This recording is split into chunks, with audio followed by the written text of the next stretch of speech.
안녕하세요. 저는 쇼핑몰을 운영하고 있는 20대 후반의 여자입니다.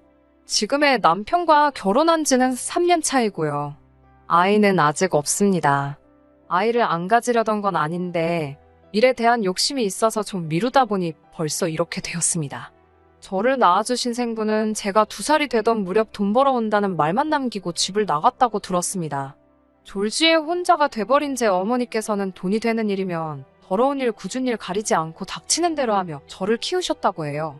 당신 역시 보육원에서 자랐기에 딸만큼은 그곳에 보내고 싶지 않았다고 훗날 말씀해 주셨습니다. 비록 여유롭게 배불리 먹고 자라지는 못했지만 어머니께서는 저에게 듣는 보약을 많이 지어주셨어요. 늘 칭찬해 주시고 저는 할 수 있다 응원해 주시고 그래서 오늘 지금의 자리까지 올 수 있었던 것 같아요. 사실 저는 공부보다는 하루 빨리 돈을 벌고 싶었습니다. 그래서 어머니에게 힘이 되어 드리고 싶었거든요. 그래서 고등학교를 졸업하기가 무섭게 사회생활을 시작했습니다. 어머니는 그런 제가 당신이 무능력해서 그런 건 아닌지 늘 걱정하시고 미안해 하셨어요. 하지만 저는 애시당초 공부에 흥미도 없었기 때문에 돈 낭비, 시간 낭비를 하고 싶지 않을 뿐이었네요. 처음 1년 정도는 별의 별 아르바이트를 다 해봤던 것 같아요. 제가 정확히 뭘 잘할 수 있을지 감이 오질 않았거든요. 그러다 적성이라고 느꼈던 게 장사더라고요. 특히 옷가게에서 일하는 동안 제가 코디해놓은 대로 사람들이 달라고 하는 걸 몇 번 보면서 내가 잘한다는 생각이 들었거든요.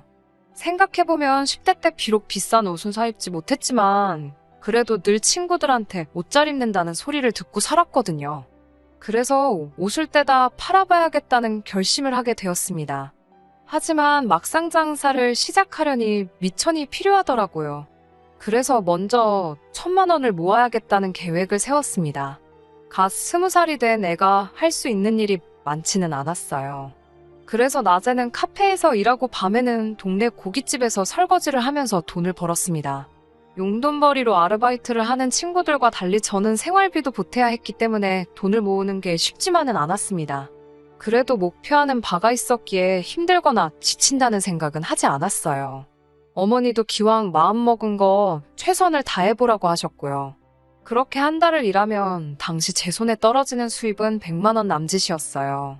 거기서 생활비를 필요한 최소 비용을 제외하고 나면 50만 원 정도 저금을 할 수 있었거든요. 그렇게 2년 가까이 일을 하니까 비로소 1,000만 원 조금 넘는 돈이 모였습니다. 옷가게를 바로 창업하기에는 1,000만 원으로는 어림택도 없었어요.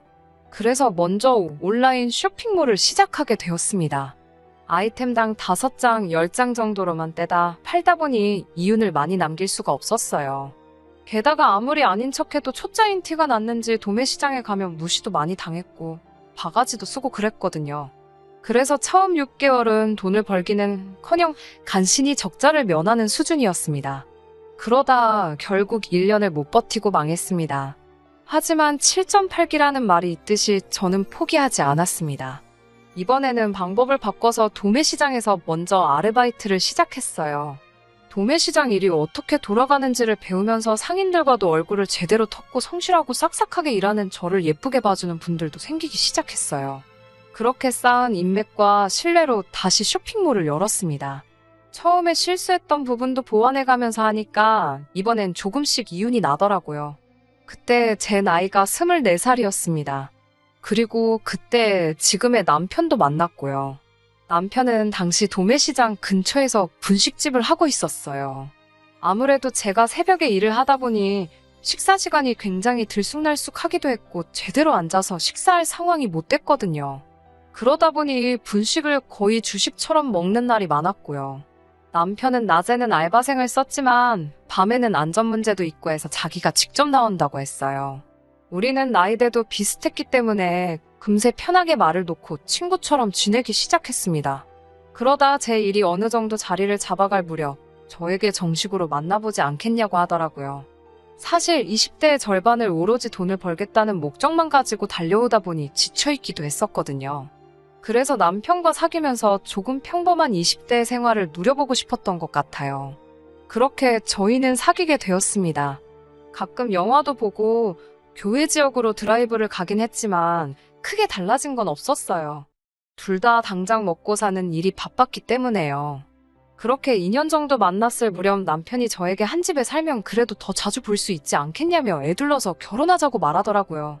저는 그의 쑥스러운 고백이 좋았고 그렇게 결혼하기로 했습니다.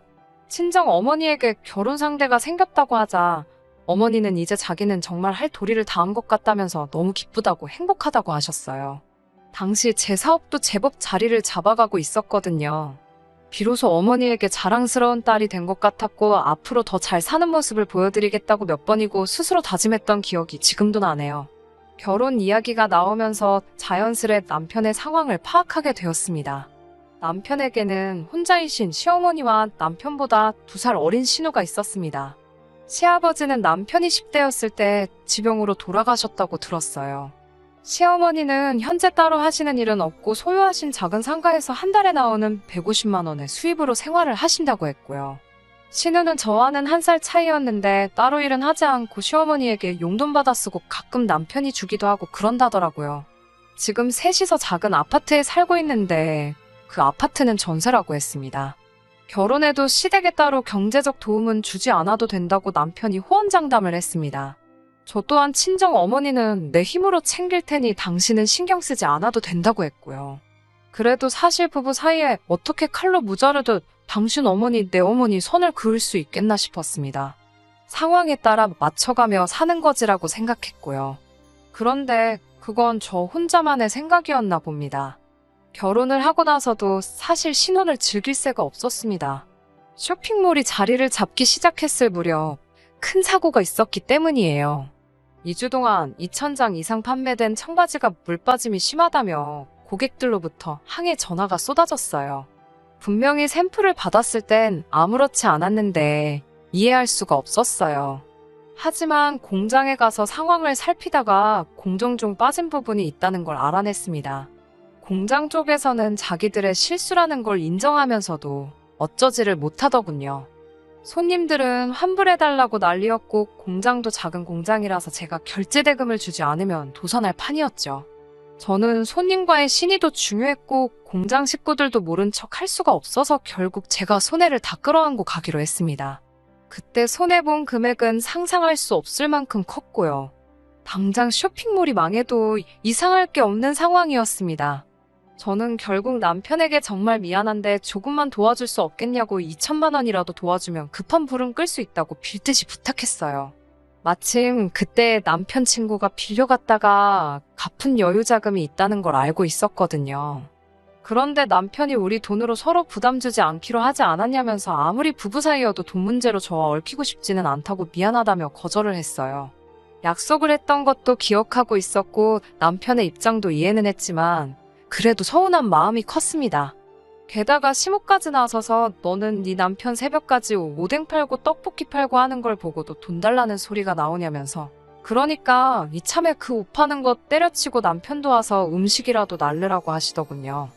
능력이 없고 못 배웠으면 몸으로 때우는 게 제일 편한 일 아니겠냐며 비록 공장의 실수로 큰일이 나게 되었지만 여태까지 제가 혼자 발로 뛰어가며 이룩한 제 사업을 낮잡아 보듯이 말하면서 말이에요. 결국 이렇게 또 망하는 건가 걱정의 밤잠을 이루지 못하는 날들이 계속되었습니다.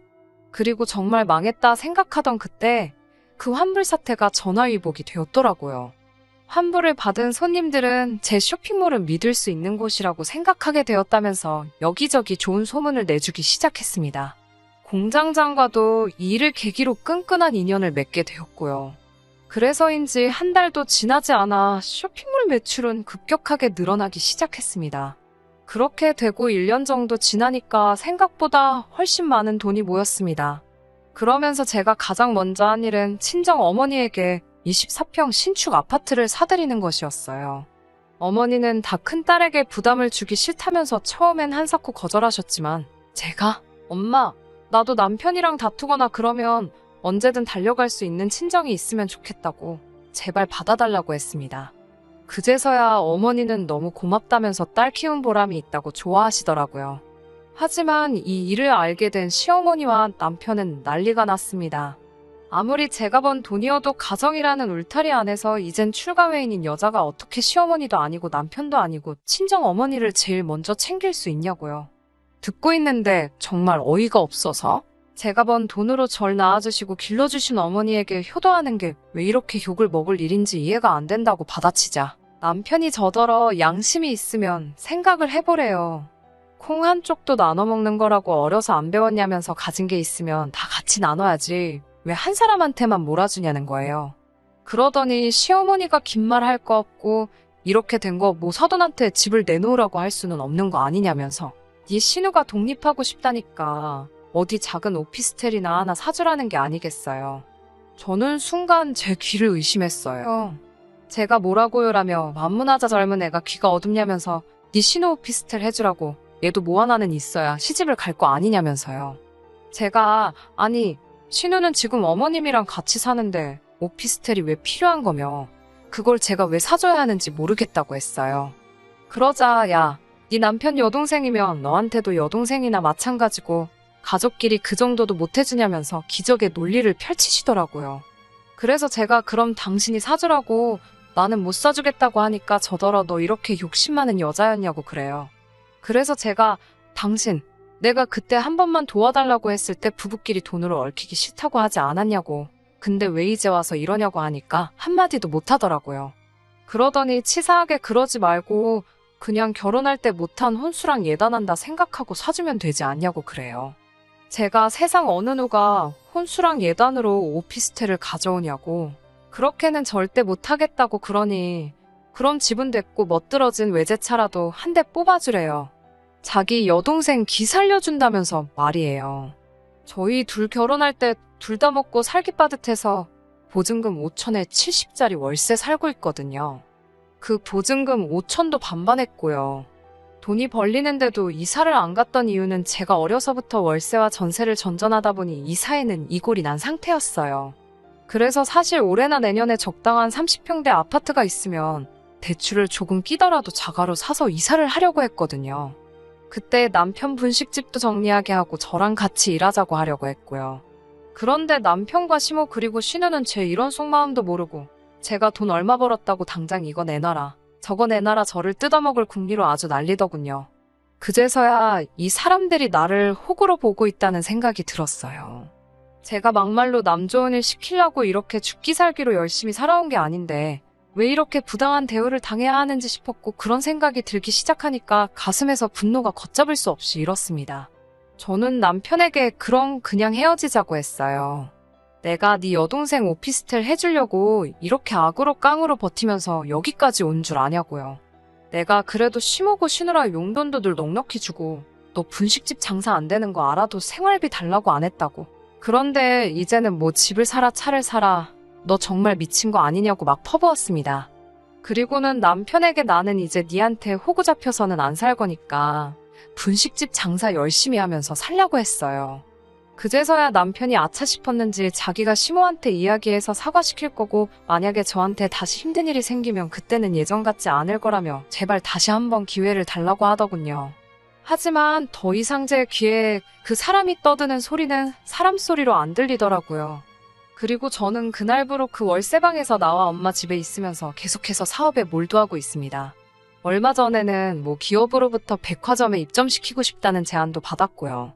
사실 시간이 없다는 이유와 혹시 모를 청약주택을 이유로 혼인신고도 아이도 미뤄왔던 게 이번에도 전화위복이 되어 쉽게 헤어질 수 있었어요. 물론 여전히 연락은 오지만 제가 철저히 무시하고 있습니다.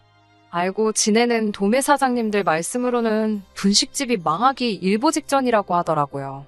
코로나가 터지면서 관광객도 줄고 중국 상인들 발길이 뚝 끊긴 것도 한몫한 것 같다면서요. 듣자 하니 아르바이트생 쓸 여유도 안 돼서 신호가 나와서 대신 일을 하는데 일이라곤 해본 적 없으니 얼마나 엉망으로 했을지 그림이 그려지대요. 그렇지만 이젠 다 저랑은 상관없는 일 아니겠어요. 그리고 얼마 전에서 사업을 하면서 알게 된 지인으로부터 금융계에서 일하는 전문직 남자도 소개받았습니다. 아직은 서로 알아가는 중이지만 왠지 느낌이 좋네요. 당장 다시 결혼을 하고 싶은 생각은 없어요.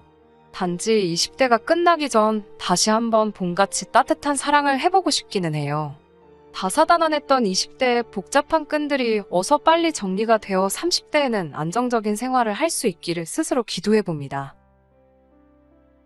끝까지 들어주셔서 감사합니다. 오늘의 사연은 여기까지입니다. 구독과 좋아요, 알람 설정 부탁드리고 더 좋은 사연으로 다시 찾아뵙겠습니다. 감사합니다.